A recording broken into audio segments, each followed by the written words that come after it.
ఈ రోజుల్లో ఆర్థికంగా చిన్న ప్రాబ్లం వచ్చినా సరే 100కి 90 మంది జీవితాలు తల్లకిందులైపోతున్నాయి. దీనికి కారణం ఏంటంటే మనం మనీ సేవింగ్ ప్యాటర్న్ ని రివర్స్ ఫాలో అవుతుంది. మనీ సేవ్ చేయటం అనేది ఒక అలవాటు, ఒక వన్ టైం యాక్టివిటీ అయితే కాదు. మన పెద్దలు ఏం చేసేవాళ్ళంటే ఒక రూపాయి సంపాదిస్తే దాంట్లో 10 పైసలు 5 పైసలు పక్కన పెట్టి మిగతాది ఖర్చు పెట్టేవాళ్ళు.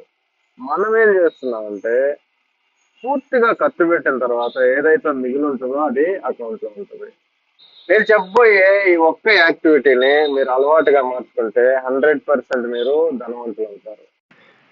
సేవింగ్ ప్యాటర్న్ ని మన పెద్దలు ఎలా ఫాలో అయ్యారు అలానే ఫాలో అవుతాం. మనమేమి కొత్తగా అద్భుతాలు చేయాల్సిన అవసరం లేదు. ఏంటంటే మన సంపాదన కానీ శాలరీ కానీ అకౌంట్ లో పడిన వెంటనే ఎటువంటి స్పెండింగ్ కి వెళ్లకుండా 10% సేవింగ్ అకౌంట్ కి ట్రాన్స్ఫర్ చేయండి.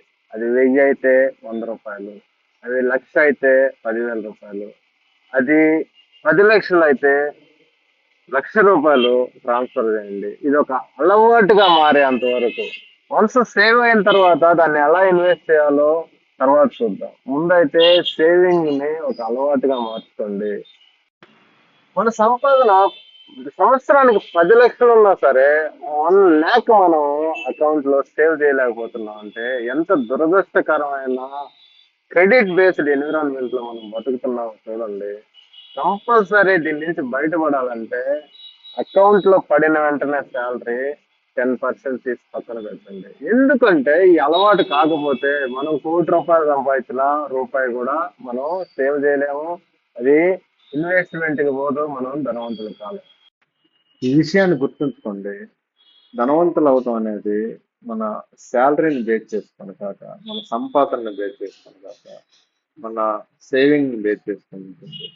ఎప్పుడైతే అకౌంట్ లో డబ్బులు ఉంటాయో ఆటోమేటిక్ గా చిన్న చిన్న ఆర్థిక ఇబ్బందుల నుంచి, ఎమర్జెన్సీస్ నుంచి, మెడికల్ ఎక్స్పెన్సెస్ నుంచి వచ్చే ఉపద్రవాలని ఈజీగా ఎదుర్కోవచ్చు.